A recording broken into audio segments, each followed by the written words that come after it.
पुलवामा हमले में शहीद हुए आगरा के कौशल रावत की धर्मपत्नी अपनी मांगों को लेकर धरने पर बैठ गई थी। सरकार के आश्वासन के बाद धरना समाप्त कर दिया गया था, पर उनका कहना है कि सरकार ने अभी तक अपने वादे पूरे नहीं किए हैं। उसी को लेकर राष्ट्रीय लोकदल के राष्ट्रीय अध्यक्ष जयंत चौधरी आज शहीद परिवार से मिलने आगरा पहुंचे। जयंत चौधरी बोले कि शहीद कौशल कुमार रावत के परिवार की जायज मांगों को एक हफ्ते में पूरा नहीं किया गया तो राष्ट्रीय लोकदल सड़कों पर उतरेगा। चौधरी ने कहा है कि 2.5 साल में सरकार पीड़ित परिवार के वादे पूरे नहीं कर पाई है।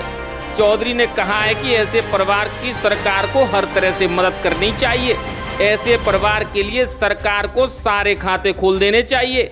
ऐसे परिवार के लिए कोई सीमा और कोई लिमिट नहीं होनी चाहिए। धर्मपत्नी बहुत बहादुर महिला है और मुझे दुख हुआ उन चित्रों को देखने वाले, उस घटना की जानकारी रखने वाले सभी को दुख हुआ कि किस तरह से इनके साथ दुर्व्यवहार सरकार ने, इसलिए मैं आया हूँ। और मुझे उनसे मिलके ये लगा कि वे बहुत जागरूक हैं और उनकी मांग भी जायज है। ऐसे परिवार के लिए सरकार को तो सब कुछ, सारे खाते खोल देने चाहिए, कोई लिमिट, कोई सीमा नहीं होनी चाहिए। ऐसे परिवार की देखभाल की जिम्मेदारी पूरे देश के हर समाज की है। ये एक सोशल इशू है, एक मोरल इशू है, नैतिक इशू है और सरकार के ऊपर बहुत बड़ा धब्बा लगा है। जो सरकार, सभी को पता है कि राजनीतिक विश्लेषण पिछले चुनाव का जो हुआ था, यही हुआ था कि पहले लोगों के अंदर नाराजगियां थी, लेकिन 14 फरवरी 2019 के बाद जो एक माहौल बना, लोगों ने तय किया देश के कि हम सरकार को अस्थिर नहीं करना चाहते और फिर दोबारा बहुमत की सरकार भारतीय जनता पार्टी की बनी।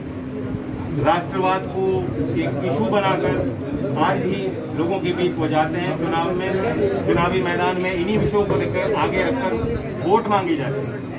और आज 2.5 साल बीतने के बाद भी जो वादे इनको किए गए, इन्होंने नहीं मांगा, इनको वादे किए गए सरकार के माध्यम से हुए। बीजेपी के वर्कर गांवों में चुनाव के माहौल में आए, उन्होंने किया और 2.5 साल बाद वो वादे नहीं पूरे कर पाई सरकार। तो स्वाभाविक है, पीड़ित है परिवार। मैं उनकी माता जी से मिला, कौशल जी की माता जी, 75 साल से ज़्यादा उनकी आयु है और कई चक्कर वो डीएम के यहाँ काट चुके हैं। अब ये किसका अपमान है? हम सबका अपमान हो रहा है। हम सब के मान सम्मान की लड़ाई है। हमने ये तय किया है कि चाहे कानूनी लड़ाई लड़नी पड़े, राष्ट्रीय लोकदल के हमारे परिवार से जुड़े हुए कई प्रतिष्ठित लोग हैं, वकालत भी करते हैं अलग अलग स्तर पे, कोई हाई कोर्ट पे हो या सुप्रीम कोर्ट पे हो, हम उनकी मदद कानूनी इस लड़ाई में लड़ने में भी करेंगे। साथ ही अगर एक सप्ताह में सरकार इनकी बातों को नहीं मानती, जो वादे उन्होंने किए थे सरकार ने, तो यहाँ हमारी पार्टी की यूनिट विरोध दर्ज करेगी।